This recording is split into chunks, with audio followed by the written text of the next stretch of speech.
ആരാ മനസ്സിലായി? സാറിന് എന്നെ മനസ്സിലായില്ലേ? ഇല്ല, ഇരിക്കും. സാറ് നിജമായിട്ട് പറയാനോ? സാറിനെ ഓർക്കുന്നില്ലേ? ഞാൻ നിങ്ങളെ കണ്ടിട്ടേ ഇല്ലല്ലോ, പിന്നെ എങ്ങനെ ഓർമ്മിക്കുന്നു? 4 ദിവസം മുമ്പേ മലപ്പുറത്ത് മലപ്പുറം?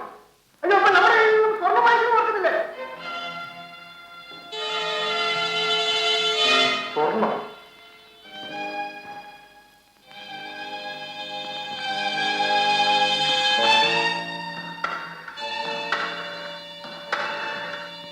പൊലിസിലുണ്ടേ 2 കാർത്തവിടുകളുടെ അത് ഉടനെ എന്റെ വീട്ടിലേക്ക്.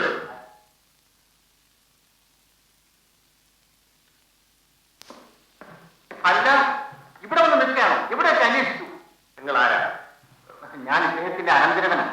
ഈ മനുഷ്യൻ കൊച്ചിയിൽ നിന്നാണ്. തലയ്ക്ക് നല്ല സുഖമില്ലാത്തതുകൊണ്ട് ചികിത്സയ്ക്കായി കൊണ്ടുവന്നതായിരുന്നു. പെട്രോൾ ഒഴിക്കാൻ വണ്ടി നിർത്തിയപ്പോ ഓടിക്കുമെന്ന്. ഓ, അപ്പൊ തലയ്ക്ക് സുഖമെന്നിട്ട് ഞാൻ വിചാരിച്ചത് ശരി തന്നെയാണല്ലേ? ഇയാളെ പോലീസ് സ്റ്റേഷനിൽ കൊണ്ടുപോകാനുണ്ട്. പോലീസുകാർ അവരെ ഫോൺ ചെയ്യായിരുന്നു. അയ്യോ വേണ്ട സാർ, അദ്ദേഹത്തിന് ഞാൻ കൊണ്ടുപോയിക്കൊള്ളു. കണ്ണ് തപ്പിയ വണ്ടികൾ എഴുന്നേൽക്ക്.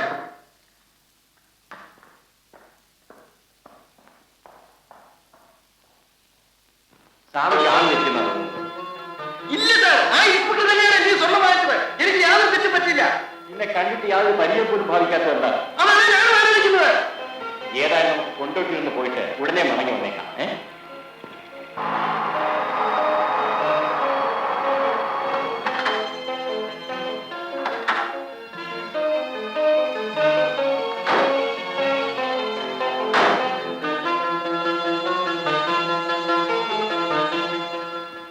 പിന്നെ ഞാൻ പറഞ്ഞെന്നെല്ലാം ഓർമ്മയുണ്ടല്ലോ.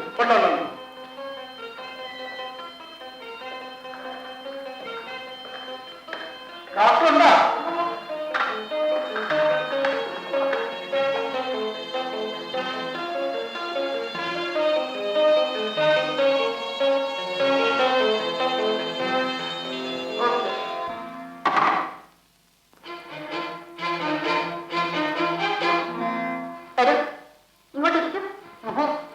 ഞങ്ങൾക്ക് മറ്റേ ഡോക്ടറെയാണ് കാണുന്നത്. അതെ. അദ്ദേഹം വെളിയിൽ ഒരു പേഷ്യന്റ് നോക്കാൻ ശ്രമിക്കുകയാണ്. വരാൻ കുറെ താമസിക്കും. അപ്പൊ ഞങ്ങൾ പോയിട്ട് വരാം. നിൽക്കണം. നിങ്ങൾ ഇവിടെ ഡോക്ടർ സുധാകരന്റെ ചികിത്സിച്ചിരുന്ന ആളല്ലേ? അതെ, രോഗം ഭേദമാകുന്നതിന് മുമ്പ് തന്നെ അമ്മ ഓടി വീട്ടിലേക്ക് പോകുന്നു. അതെ അതെ. ഓഹോ, നിങ്ങൾ അനന്തവനാണോ? അതെ. ആ, എന്താണ് നിങ്ങളുടെ രോഗം? ഉദരരോഗമാണ്. ഏതാണ് നിങ്ങളുടെ നാട്? കൊച്ചി. കൊച്ചിയിൽ നിന്നും ചികിത്സയ്ക്കായി കൊണ്ടോട്ടി വരെ വരാൻ കാര്യം? അല്ല, ഇത് ആശുപത്രിയാണോ പോലീസ് സ്റ്റേഷനാണോ? അത് അമ്മാവൻ തന്നെ തീരുമാനിക്കുന്നതാണ് നല്ലത്. അമ്മാവന്റെ ഇവിടെ ആദ്യം വന്നത്. ശരി ശരി, നിങ്ങൾക്ക് ഡോക്ടർ സുധാകരനെ കാണേണ്ടത്. അദ്ദേഹം വരുമ്പോഴാണ് കണ്ടുകൊള്ളു. വലിയ ഉപകാരം.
സാർ ഭയപ്പെടും മറ്റും വേണ്ട. സ്വർണം പോലീസ് പിടിച്ചെടുക്കുന്നേ ഉള്ളൂ. ഞാൻ കാലം പിടിച്ച് അപേക്ഷിച്ചതുകൊണ്ട് കേസാക്കാതെ വിട്ടയച്ചു എന്ന് പറഞ്ഞാൽ മതിയല്ലോ. ആര് തന്നെന്ന് ചോദിച്ചു. അതൊന്നും പ്രവേശിക്കാൻ വേണ്ടി അവർ പഠിച്ച പണി 18 നോക്കി ഇട്ടാ പറയുമോ? സത്യം ചെയ്തല്ലേ അവസാനം അവരൊരു നോട്ടു. അല്ല, എനിക്ക് സ്വർണ്ണ കച്ചവടവുമായിട്ട് ബന്ധമൊന്നുമില്ലെന്ന് ഞാൻ പറഞ്ഞല്ലോ. വല്ലവരുടെയും സ്വർണമാണ്. ഞാൻ സ്വാമികളൊന്ന് സഹായിച്ചെന്ന് മാത്രം. അത് ആപത്തായെന്ന് ഞാൻ പേടിച്ചു. ദൈവാധീനമുണ്ട്, ആർക്കും ഒരു ആപത്തുമില്ല. പക്ഷേ എനിക്കിപ്പോൾ വീട്ടിൽ നിൽക്കാൻ ഒത്തിരിയില്ല എന്ന് വന്നിരിക്കുക. അല്ല, കയ്യിലുണ്ടായിരുന്നതും കുറെ കടവും കൂടെ മേടിച്ചതാണ് ഞാൻ സ്വർണം വാങ്ങിക്കാൻ വന്നത്.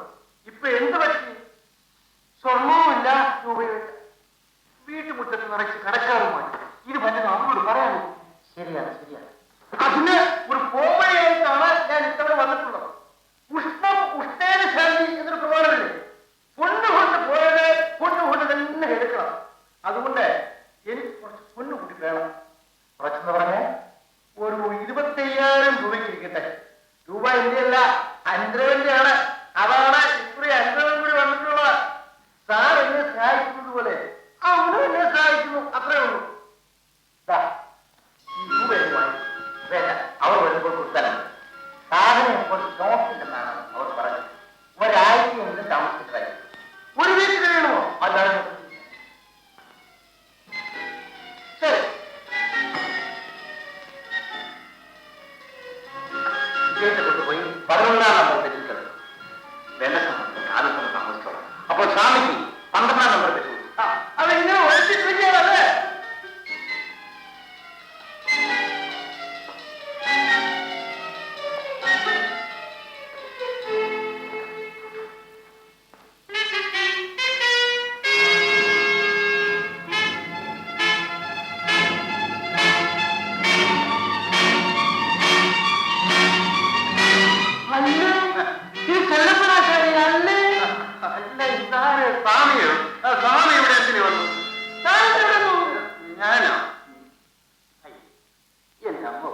എനിക്ക് വയറ്റിന് നല്ല സുഖമില്ല സ്വാമി. ഓഹോ, എനിക്കും നല്ല സുഖമില്ല. നിങ്ങൾ കൂടുതൽ സംസാരിക്കരുതെന്ന് ഡോക്ടർ പറഞ്ഞിട്ടില്ലേ? വരൂ സ്വാമി. വയറ്റില് വേണം, എന്തോ ചെയ്യും.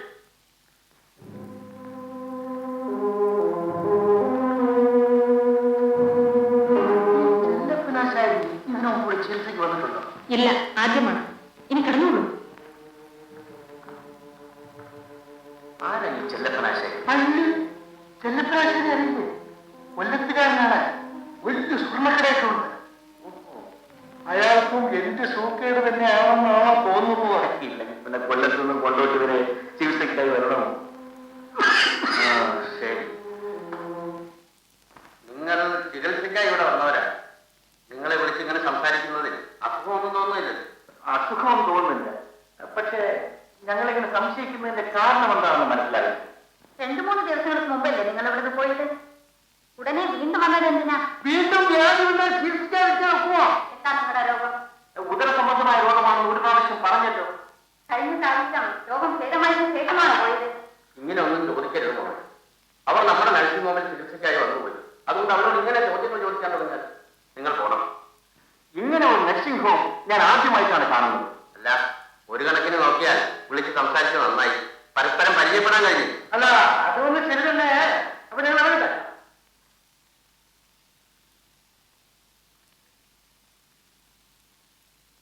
ഇതൊക്കെ നിന്റെ തെറ്റിദ്ധാരണകളാണ്. നീ ഉദ്ദേശിക്കുന്ന പോലെ അത്ര കുഴപ്പക്കാരൊന്നും അല്ല. എന്തോ എനിക്ക് വിശ്വസിക്കാൻ കഴിയുന്നില്ല.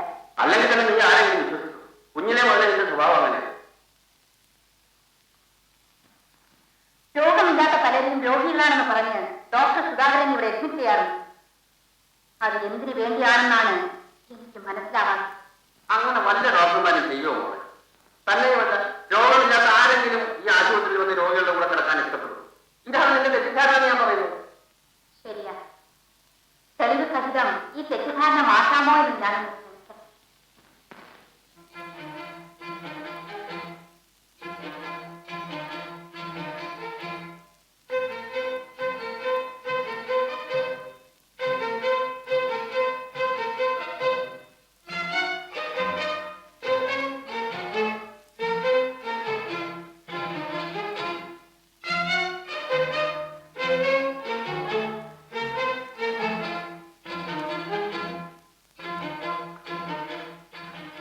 കാര്യം ചോദിക്കുന്നതിൽ മറ്റൊന്നും വിചാരിക്കരുത്. ഞങ്ങളിവിടെ വന്നപ്പോൾ മുതൽ ഡോക്ടർ ഞങ്ങളെ സംശയിക്കുന്നു. എന്താ കാര്യം? സംശയമുണ്ടെന്ന് ഞാൻ പറഞ്ഞില്ലല്ലോ. പറയാതെ തന്നെ കാര്യങ്ങൾ മനസ്സിലാക്കാൻ കഴിയും. നാട്ടിൽ നിങ്ങൾക്ക് എന്താണ് ജോലി? വിശേഷിച്ചൊന്നുമില്ല. MA പാസ്സായതിനു ശേഷം വീട്ടിലെങ്ങനെ കഴിയും? ഡോക്ടർ സുധാകരൻ നിങ്ങളെ തമ്മിൽ നേരത്തെ പറ്റുമുണ്ടോ? ഇല്ല, ഇവിടെ വന്നതിന് ശേഷമാണ് പരിചയപ്പെടുന്നത്. ഡോക്ടർ സുധാകരൻ അത്ര വലിയ പ്രസിദ്ധനൊന്നല്ല. നിങ്ങൾ കൊച്ചിയിൽ നിന്നും ചികിത്സക്കായി ഇവിടം വരെ വരാൻ കാരണം എന്താണ്? ഇങ്ങനെ ചോദിച്ചാൽ വിഷമിച്ചു പോവുകയും നിങ്ങൾ ഡോക്ടർമാർ തമ്മിൽ വല്ല ഭക്ഷണം ഉണ്ടെങ്കിൽ രോഗിക്ക് നിസ്സഹായമാണ്. മനസ്സിലാമോ? ഇത് ഞങ്ങളുടെ നർസിംഹമാണ്. ഡോക്ടർ സുധാകരനെ ഞങ്ങളാണ് ഇവിടെ നിയമിച്ചിരിക്കുന്നത്. ഇനി ഞങ്ങൾക്ക് മത്സരത്തിന്റെ ആവശ്യമുണ്ടോ? എങ്കിൽ പിന്നെ ഇവിടുത്തെ കുഴപ്പം എന്താണെന്നാണ് എനിക്ക് മനസ്സിലാകാൻ. അത് തന്നെയാണ് എനിക്ക് മനസ്സിലാവാത്തത്.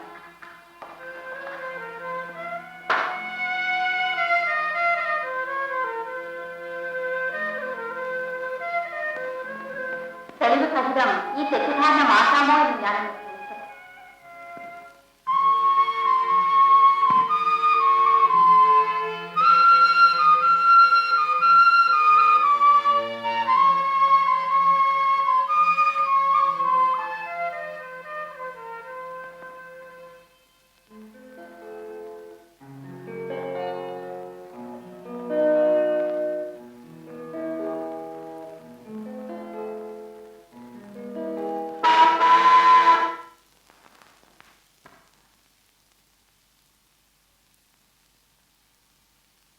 എന്റെ കാർ വന്നിട്ടില്ല.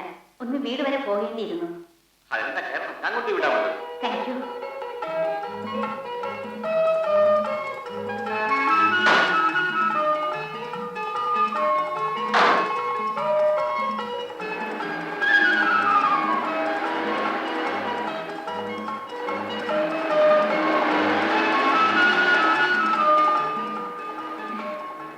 നാട്ടിൽ നിങ്ങൾക്ക് എന്ത് ബിസിനസ് ആണെന്നാ പറഞ്ഞത്? എനിക്ക് ബിസിനസ് ഉണ്ടെന്ന് ഞാൻ പറഞ്ഞില്ലല്ലോ. ഓ, വിദ്യാഭ്യാസം കഴിഞ്ഞ് വെറുതെ നിൽക്കാണെന്നല്ലേ പറഞ്ഞത്? നിങ്ങൾ എന്താ ജോലിക്കൊന്നും പോകാത്തത്? ഞാൻ ഒറ്റ മകനാണ്. എനിക്ക് സുഖമായി ജീവിക്കാനുള്ള സ്വത്ത് എന്റെ അച്ഛൻ സമ്പാദിച്ചു വെച്ചിരിക്കുന്നു. പിന്നെ ഞാൻ ജോലിക്ക് പോകണം. Stop please.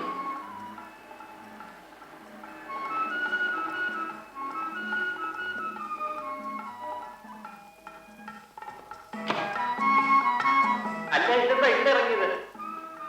വീട്ടിലേക്ക് പോകണമെന്നല്ലേ പറഞ്ഞത്?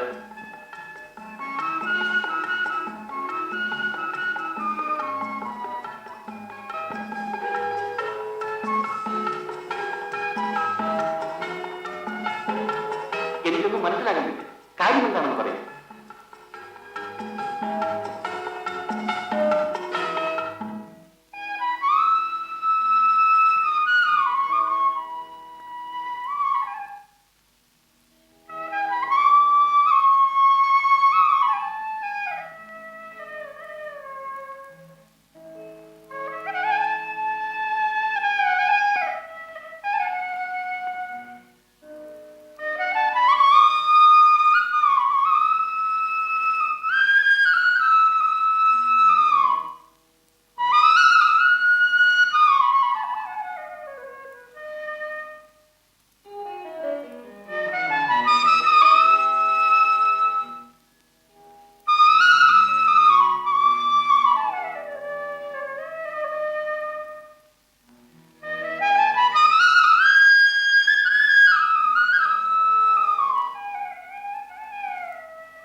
അത്ഭുതം തോന്നുന്നു.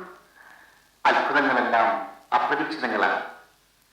ഞാനിവിടെ വന്നില്ലായിരുന്നുവെങ്കിൽ അശ്വതിയെ കാണാൻ കൂടി കഴിയുമായിരുന്നില്ല. എന്നെ കാണാനാണ് വന്നത്? അല്ലെന്ന് പറയാൻ തോന്നുന്നില്ല. നിങ്ങൾ മറ്റെന്തിനോ വേണ്ടി വന്നു. കൂട്ടത്തിൽ എന്നെ കൂടി കണ്ടു എന്ന് പറയുന്നതാണ് ശരി. അശ്വതിയെ കാണാനല്ലെങ്കിൽ ചികിത്സയ്ക്ക് വേണ്ടി ഇങ്ങോട്ട് തന്നെ പോരാൻ ഈശ്വരൻ തോന്നിച്ചെന്നില്ല. നിങ്ങൾ ചികിത്സയ്ക്ക് വേണ്ടി വന്നതൊന്നുമല്ലെന്ന് എനിക്കറിയാം. ദയവ് ചെയ്ത് സത്യം പറയണം. നിങ്ങൾ എന്തിനാണ് വന്നത്? അപ്പൊ ഞാൻ പറഞ്ഞത് അശ്വതി ഇതുവരെ വിശ്വസിച്ചില്ല. വിശ്വസിക്കണമെന്ന് എനിക്ക് ആഗ്രഹമുണ്ട്. നിങ്ങളോട് ഒരുമിച്ച് ജീവിച്ചാൽ കൊള്ളാമെന്നുവരെ ഞാൻ ആഗ്രഹിക്കുന്നു. അശ്വതി എന്നെ പരീക്ഷിക്കുകയാണ്. കഴിയുമെങ്കിൽ എന്നെ വിശ്വസിക്കൂ. കണ്ട ഉടൻ കാൽക്കൾ വീണത് എന്റെ ആത്മാവാണ്. അതവിടെ നിന്ന് തിരിച്ചെടുക്കാനുള്ള ശ്രമമായി നിരുവരെ. അതിന് കഴിയില്ലെന്ന് മനസ്സിലായപ്പോൾ എല്ലാം തുറന്നു പറഞ്ഞതേ ഉള്ളൂ. പക്ഷേ നിങ്ങൾ ഇനിയും എന്നെ ഒളിക്കുകയാണ്. അത് അശ്വതിയുടെ തെറ്റിദ്ധാരണയാണ്. അശ്വതി ഒളിച്ചിട്ട് ഇവിടെ എന്ത് നേടാനിരിക്കുന്നു? എന്നാൽ ഡോക്ടർ സുധാകരനുമായിട്ട് നിങ്ങളുടെ ഏർപ്പാട് എന്താണെന്ന് എന്നോട് പറയണം. എന്നോട് സ്നേഹമുണ്ടെങ്കിൽ തുറന്നു പറയണം. എന്നോട് സ്നേഹമുണ്ടെങ്കിൽ ഞാൻ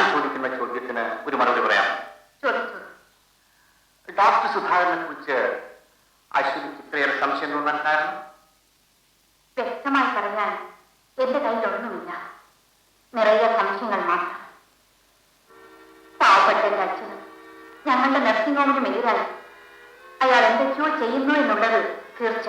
ദയവ് ചെയ്ത് നിങ്ങളെങ്കിലും ഞങ്ങൾക്കെതിരായി ആ മനുഷ്യനോട് കൂട്ടുനിൽക്കാതിരിക്കും. ഡോക്ടർ സുധാകരൻ നിങ്ങൾക്കെതിരായി എന്ത് ചെയ്യുന്നു എന്ന് പറയും. അതൊന്നറിഞ്ഞാൽ എന്നാൽ കഴിയുന്ന എല്ലാ സഹായ സഹകരണവും ചെയ്തു തരാം. ഞാൻ പറഞ്ഞില്ലേ എന്റെ കയ്യിൽ തെളിവുകളൊന്നുമില്ലെന്ന്. പക്ഷേ ആ മനുഷ്യന് രഹസ്യമായിട്ട് ഇവിടെ എന്തൊക്കെയോ ഏർപ്പാടുകളുണ്ട്. ഇവിടെ ചികിത്സിക്കെന്ന് പറഞ്ഞു വരുന്ന പലരും സത്യത്തെ രോഗികളല്ല. ഞങ്ങൾക്ക് എതിരായിട്ടുള്ള ഡോക്ടർ സുധാകരന്റെ പ്രവർത്തനത്തിൽ അയാളെ സഹായിക്കാൻ വരുന്നവരാണ്. അറിഞ്ഞോ അറിയാതെയോ നിങ്ങൾ മഴയിൽ തന്നെയാണ് വന്നിരിക്കുന്നത്. മറ്റുള്ളവരെന്തിനു വരുന്നു എന്ന് എനിക്കറിയില്ല. ഞങ്ങൾ ചികിത്സയ്ക്ക് വന്നതാണ്. അല്ല അല്ല, ഇനിയും നിങ്ങൾ കള്ളം പറയിക്കാൻ. ഞാൻ എന്റെ അച്ഛനും നിങ്ങൾക്ക് എന്ത് ദ്രോഹം ചെയ്തു? മറ്റൊന്നും വേണ്ട. രണ്ടു മനുഷ്യ ജീവികളോട് നിങ്ങൾക്ക് അല്പമെങ്കിലും കരുണയുണ്ടെങ്കിൽ സത്യം പറയൂ. ദൈവത്തോട് സത്യം പറയൂ. പറഞ്ഞു തന്നെ പരപ്രാവശ്യം പറയിക്കുന്നതിൽ വിഷമം. അപ്പോൾ നിങ്ങളും കൂടി ഞങ്ങളെ നശിപ്പിക്കാൻ കൂട്ടു നിൽക്കാനല്ലേ? നശിപ്പിച്ചോളൂ. ഇനി എനിക്കൊന്നും പറയാനില്ല, ഒന്നും പറയാനില്ല.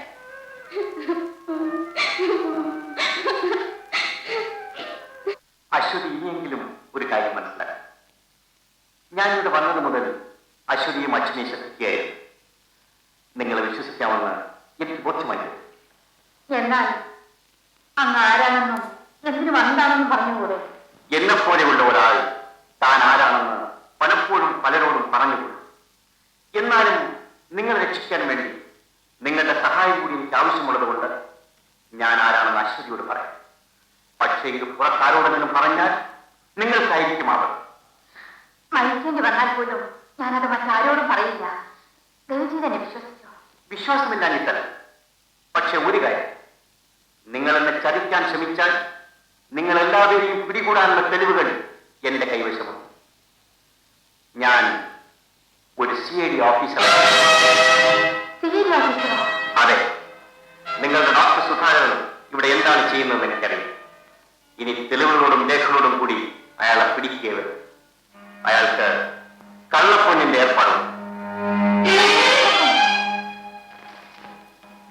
അതെ, നിങ്ങളുടെ നേഴ്സിംഗ് ഹോമിന്റെ മറവിൽ ഒരു ഡോക്ടറുടെ കുപ്പായം ഇട്ടുകൊണ്ട് അയാൾ ഇതാണ് ചെയ്യുന്നത്. അയാൾ അറസ്റ്റ് ചെയ്യേണ്ടത് നിങ്ങളുടെയും ആവശ്യമാണ്. അതിനെ സഹായിക്കുന്നുള്ളത് നിങ്ങളുടെ കടമയുമാണ്. അയ്യോ, എന്റെ അച്ഛൻ അറിഞ്ഞാൽ. എന്റെ അച്ഛൻ ഒരു ബ്ലഡ് പ്രഷർക്കാരനാണ്. ഡോക്ടർ സുധാകരന് കള്ളപ്പൊന്നിന്റെ ഇടപാടുണ്ടെന്നും നിങ്ങളൊരു തീയതിയാണെന്നും അച്ഛനോട് പറയരുത്. അച്ഛൻ മരിച്ചു പോകും. ഞാനൊന്നും പറയുന്നില്ല. പക്ഷേ അശ്വതി ഇക്കാര്യത്തിൽ സഹായിക്കാമെന്ന് സമ്മതിക്കണം. എന്റെ സർവസ്വവും അങ്ങയുടെ പാഠങ്ങളിലാണ്. പിന്നെ സമ്മതമില്ല. മതി. ആ, പിന്നെ എനിക്കൊരു സംശയമുണ്ട്. ഇന്ന് രാവിലെ ഡോക്ടർ സുധാകരന് ഒരു കമ്പി വന്നിരുന്നു. എവിടെ? ബോംബെയിൽ നിന്നും. സിസ്റ്റർ എടയിൽ പ്ലീസ് റിസീവ് എന്നായിരുന്നു കമ്പി. അങ്ങനെ അദ്ദേഹത്തിന് ഒരു സഹോദരി ഉള്ളതായിട്ടേ ഞാൻ കേട്ടിട്ടില്ല.